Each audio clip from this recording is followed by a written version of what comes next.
Yay Media Group. 13 has been my lucky number for a while. Like, it's always a sign of good things to come for me. This is 13, a Taylor Swift fan podcast, breaking down every song, every Easter egg, every era, and every theory. Hosted by the biggest Swifties, Nick Adams, Anna Szabo, Amy Nichols, and Lacey G.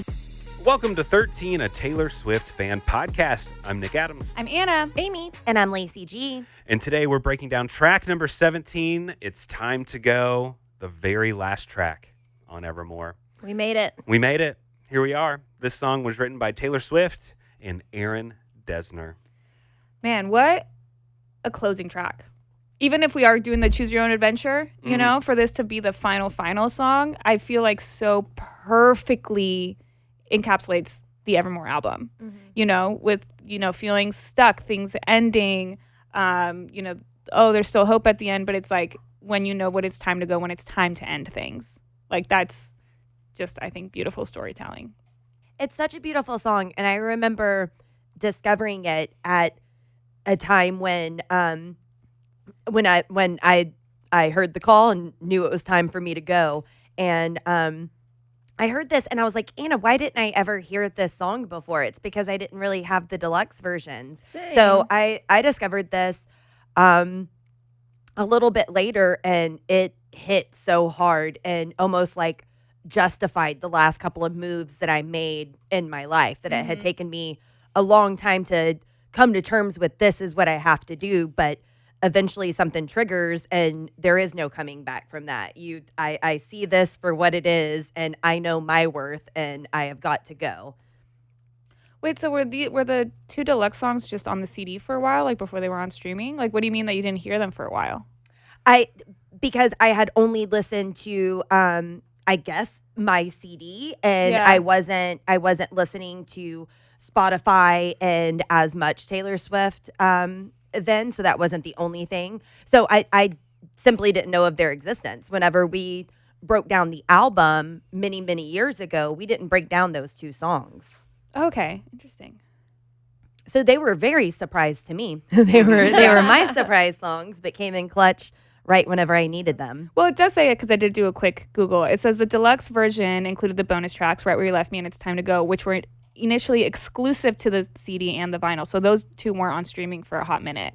It says like it kind of took a little bit over a month for them to even be on streaming after they were on a CD. So I'm sure you weren't the only one. But for you to hear it at the time that you needed it, that's poetic in itself.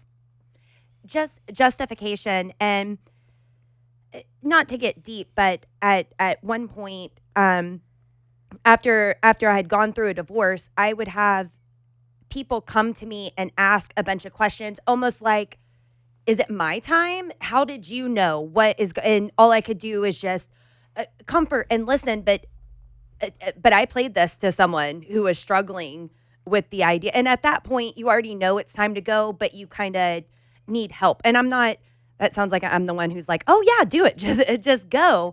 But they were coming to me for reasons, because it's like, yeah, you've gone through this. How did you know? And I played this for a friend one time, and they just bawled and listened to this song. I never gave them any conclusion other than listening, and they ended up making the decision themselves at some point. But I mean, this is a good song to help get you there whenever you realize you already know, but yeah, if am you're I asking making that the right question, then chances are. But it's validation to hear it like coming from someone else, even if it is through a song. You know, like it's that validation of like, okay, I have been feeling this way, and now I know I'm feeling this way, right?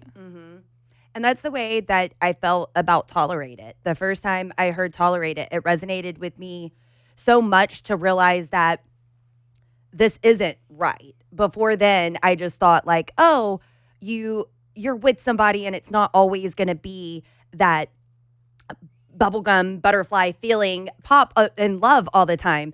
And then, oh, this is natural. And then you hear somebody put it into song and it's like, wait a minute. No, this is not right. So yeah, a song can fuel you and justify. That's powerful. Mm-hmm. We say all the time that Taylor Swift has music for every situation you're going through. Just Yeah. like she has every genre of music, she has music for every feeling and emotion that you're going through too. Yeah. The happy feelings, the sad feelings, the stuck feelings. She's got them all. Angry feelings, friendship feelings. For sure. Yeah. And I do think, kind of to Lacey's point, sometimes it's not right what you need when it's coming out, but when you go back and listen to it, a song that came out, 2 albums ago or 4 albums ago, but it resonates with you at that point in time. I think that's really beautiful. The power of Taylor Swift. That we should do an entire episode. Which Taylor Swift song made you to which Taylor Swift song gave you the validation to change your life? I have the answer from a listener that I that met. question? Yeah. How cool. That I met once upon a time. And she said it was Midnight Rain for her. Really? That she was in a complacent relationship and kind of just going with it. And then she heard Midnight Rain and realized that we want different things. It was a different situation, but that's what inspired her, just because she was heading on a path that she didn't want. And that was the song that woke her up, and she decided to make a change after that. That's really interesting. I'd say probably would. Yeah, because suddenly you're not superstitious anymore? That's right. Is Yeah, that what that's you mean? it is. Yeah. All right. Should we get to some lyrics here? Yes. All right. It's time to go. Taylor Swift starts off by singing, "When the dinner is cold and the chatter gets old, you ask for the tab." Okay, let's wrap this up. Yeah. All right. Because that's so natural when you know that it's time for dinner to be over. So she's saying it's the obvious choice. I mean, you know when to do it then, but now they're trying to make you think, you don't know. He's insisting that friends look at each other like that. Like, you don't know what you're talking about. Everything's fine. Until you kind of have that gut feeling, and trust your gut. And I think we've seen it in a couple of Taylor Swift songs. In this one, Right Where You Left Me, Wish List, to fast forward to current times, but she kind of has a sentiment that she describes in different ways. Like in this one, it's like these different instances where it's time to go. And Right Where You Left Me, it was, these different instances where everybody's moving on but me. And in Wish List, it's like all the things that everybody else wants, but it's like she's describing it in all of these different settings, which is really cool. You know that social media trend that goes on where people act how they're asking for the tab? Yeah. Like how do you think Taylor Swift asks for the tab? Like, what hand gesture does she make? I know this is a podcast, you can't see it. But for those watching on YouTube. Yeah, it's just like, does she put her hand in the air and act like she's signing the check? Does she mouth, check? And that's funny because I have heard from people that work at the restaurants or whatever it is that Taylor goes to, that they say that her energy and her aura is just so like incredible, and like just she's just this magical being. I honestly think that she probably just looks and they know.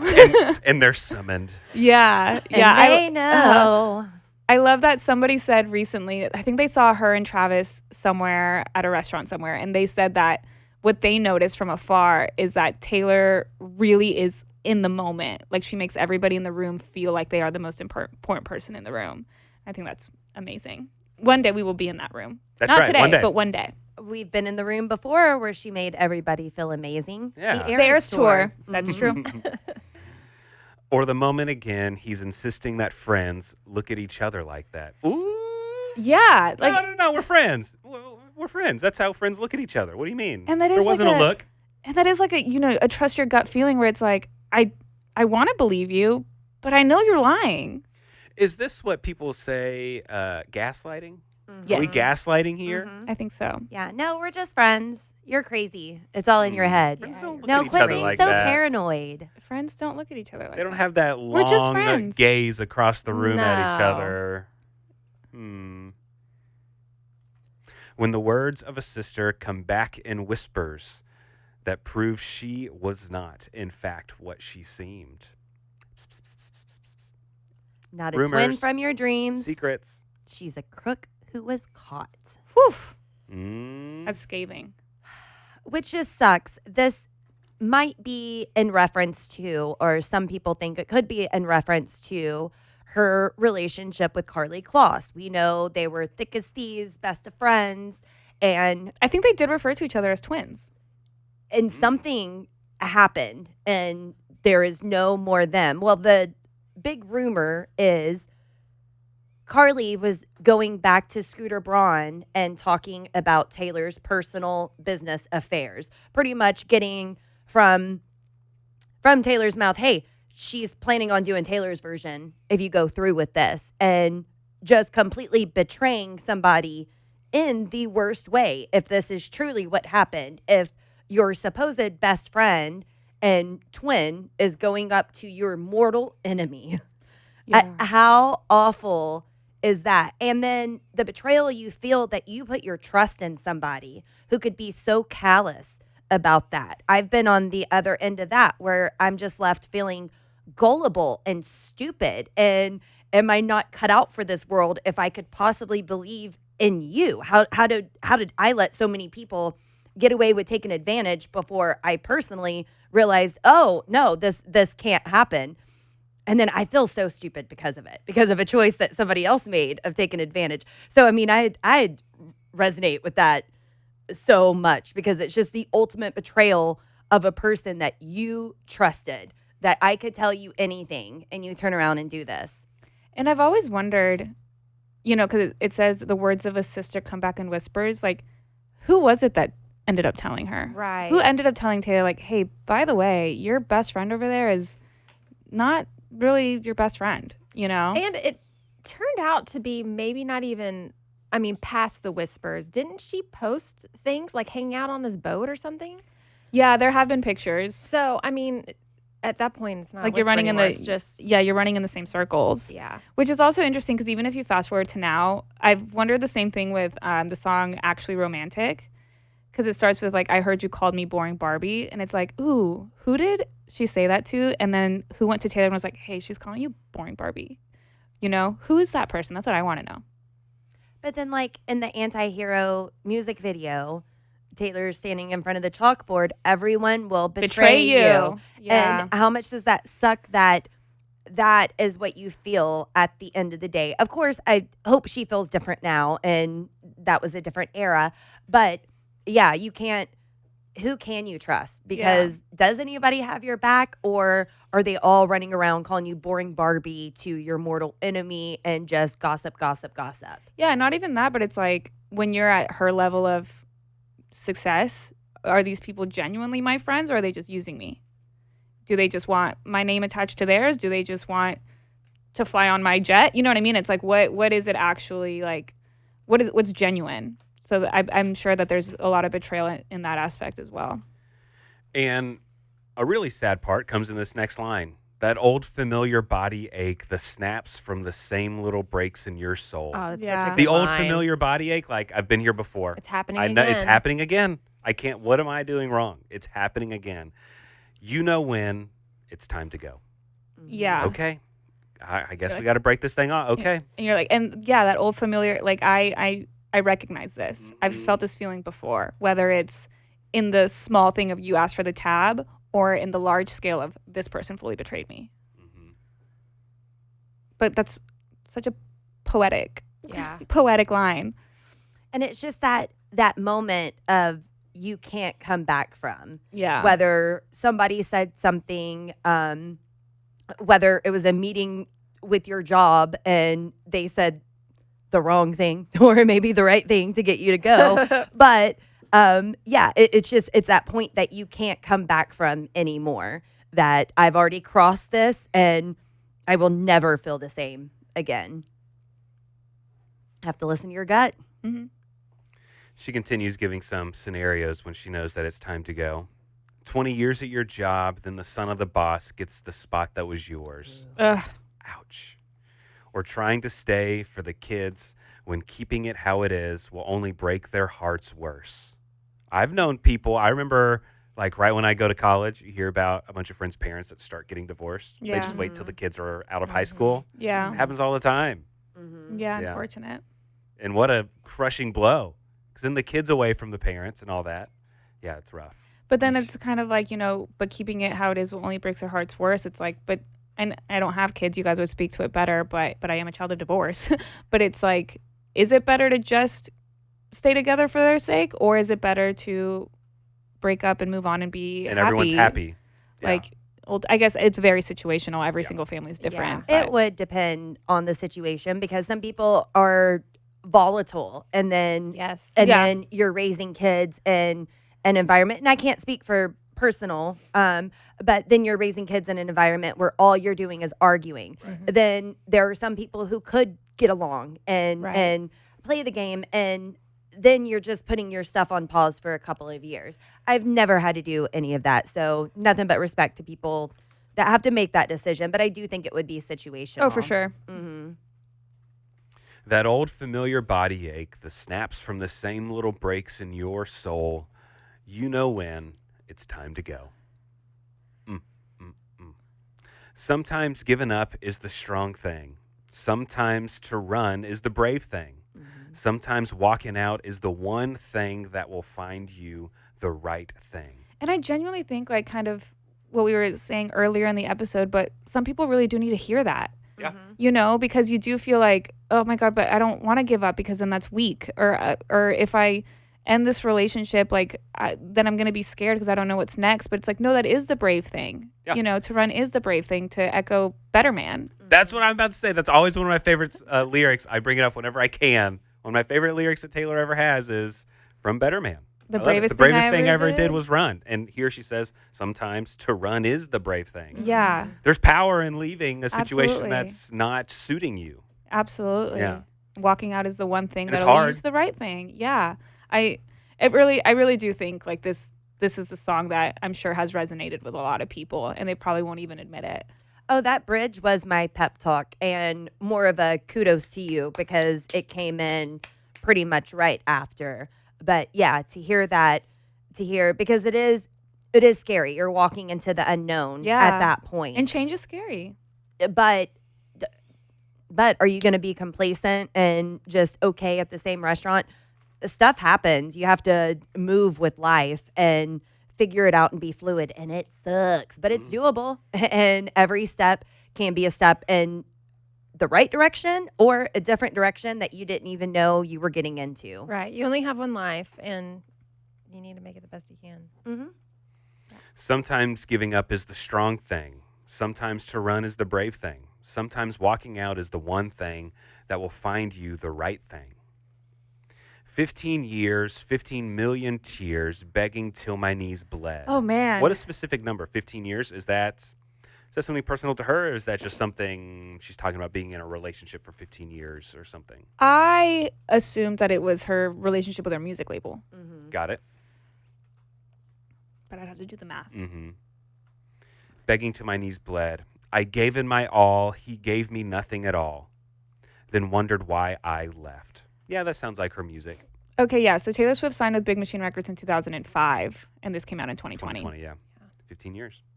Gave him my all, and he gave me nothing at all. Then wondered why I left.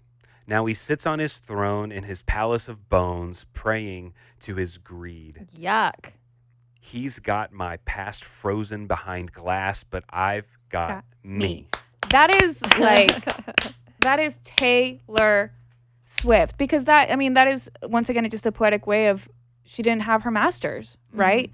They took her past, her entire catalog, frozen behind glass. She does not have access to it, but she's got her. She's got herself. She bet on herself. She bet on herself, which is, I think that was what she said. She said, yeah. In her, like, statement when it all happened, she was like, I decided to bet on myself, which that must have been the hardest thing she's ever done, right? But to fully believe in yourself in that way, that takes so much. And then I also think about when you fast forward and we now have learned that when she got her masters back, she had Travis, to like cry with, like out of tears of joy, and that she sent her mom and her brother to go and negotiate the deal, and everything was just like so intensely personal. I cannot imagine. And what a great way to paint a villain. Now he sits on his throne in his palace of bones, praying to his greed. Oh my gosh, don't you think of like some evil king in the Game of Thrones or something, sitting in his cold, dark castle? Yes. Yeah. Yes. With bones all around him. Yeah, Palace of Bones. It's like when Scar takes over in The Lion King, Palace of Bones everywhere. Yeah. Yes. Yeah. exactly. I bet that's what she was thinking of. That's probably what she was watching. Mm-hmm. Probably. Can you write down in our notes, ask Taylor what her favorite Disney movie is? Yes. Ooh, Alice I'm in gonna guess. Wonderland. Yeah. Oh, shoot. Alice in Wonderland would be it. Duh. You know what? You're right. I Wait, was what were you gonna gonna say. say? I was gonna say Little Mermaid because that was her Halloween costume several years ago. Yeah. But I mean, she was making a statement with that because she had no voice because it was taken from her. But still, no, it has to be I Alice in don't know, Wonderland. guys. It probably would. Yeah. Or would she do like a classic and it'd be like Mary Poppins or Bed Knobs and Broomsticks or something? You know? You think that's a She's classic? she's an old soul. I mean, those are pretty old movies. They are old. Yeah. Is old equal classic? I mean, you Ooh. tell me what I don't know. are new songs on the classic radio stations? If you go to a classic car show, is there a I don't know. 2026 Isn't car? it weird though? Whenever it's the songs that you loved growing up, Yeah. and now they're the oldies. Ah! Oh, that sucks. But a lot of times I feel like when Taylor puts out songs, I'm like, that's an instant classic. Sure. Taylor continues by saying, that old familiar body ache, the snaps from the same little breaks in my soul, I know when it's time to go. Sometimes giving up is the brave thing. Sometimes walking out is the one thing that will find you the right thing. Find you the right thing. It also is just so pretty. Yeah. Like, this is just a really pretty sounding song. And Aaron Dessner said that he said this is a beautiful cathartic ending to Folklore and Evermore. Like, just kind of the entire making your piece of chapter. the whole situation of ending. Yeah. Yeah. And even just in the song, you know, when she's singing about the things when you know it's time to go, it's a little depressing. But then in this part, it's almost like she's giving herself a pep talk here. Yeah. She's giving her girlfriend the pep talk of like, no, sometimes giving up is the strong thing. It's Yeah. okay to do this. Sometimes the run is the brave thing.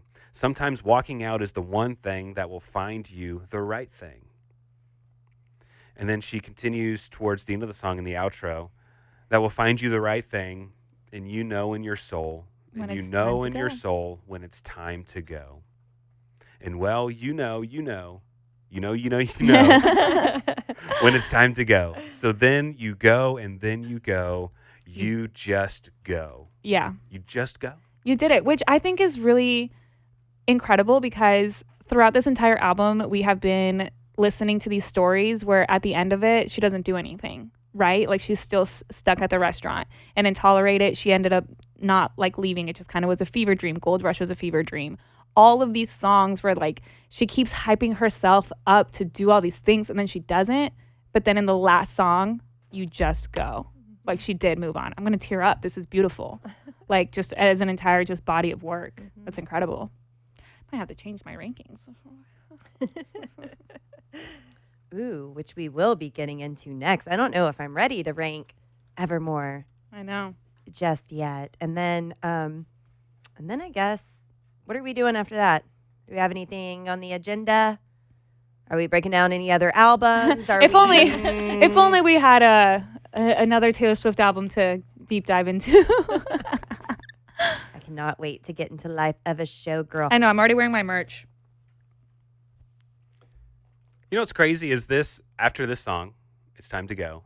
The next song, like if you're listening to songs in order, and then the next song is Lavender Haze, Yeah. right? Isn't that kind of weird? Like, that's kind of a switch in vibes. Oh. I know. You're just listening to them straight through. Yeah. It's a big switch in vibes. Yeah, it is. Interesting. Yes, so that is it for our breakdown of Evermore. On the next episode of 13, a Taylor Swift Fan Podcast, we are going to somehow choose our top 5 favorite songs from this album. Do It's we gonna be want? tough. Do we want to either in this episode or the next episode give just final closing thoughts on the song on the album that is about closure, or do we want to do that in the next episode? Maybe the next one. Okay. Maybe the next one when it's just kind of our little bow Okay. on the Evermore era. Let's check in with our lobsters real quick. Heading to our voicemail, 689-214-1313. Nailed it. I wrote it down. That is Reputation 89, Valentine's Day 1313. Well, we just spent many weeks, months since a cold November breaking down this album, but one of our lobsters summed this song and the album pretty well. Hi, Becky Podcast. I'm the American Swiftie based in Germany, and I heard you talking about why closure is not the last track. I think it describes a relationship kind of thing. Like, I think the whole album is a relationship ending, like a chaotic relationship ending. Like, closure is the last thing you get from that person. But then you realize, okay, there's hope at the end of the tunnel, where I'm kind of mansplaining with them. Then I think the bonus tracks are there, because after you think, okay, I'm completely over, there's still going to be doubts and stuff about a relationship, like, oh, what it would have been, like, if I wouldn't have broken up with them, and, like, also the anger still comes back, and, like, you feel like they've moved on completely, and, like, yeah. So, anyway, sorry for Taylor and Travis and Lucky Podcast. Bye, guys. Bye. I love that. Excited for Taylor and Travis on the podcast. Bye. That was just so introspective and like, oh, well, this is why closure. And then actually, this is the whole album. And I'm like, wow, you're so mature. And I just thought that was a great phone call. And thank you so much for giving us a call. All right. Thank you so much for joining us on this podcast. If you haven't already, subscribe to us on whatever podcasting platform you're listening to us on right now. All the ways to contact us, our email, our socials, our website, our phone number are all in the description of this podcast. And join us next time when we pick our favorite tracks from Evermore. Thanks for listening to 13, a Taylor Swift fan podcast. Subscribe for free and leave a positive review on Apple Podcasts, Spotify, or Google Podcasts.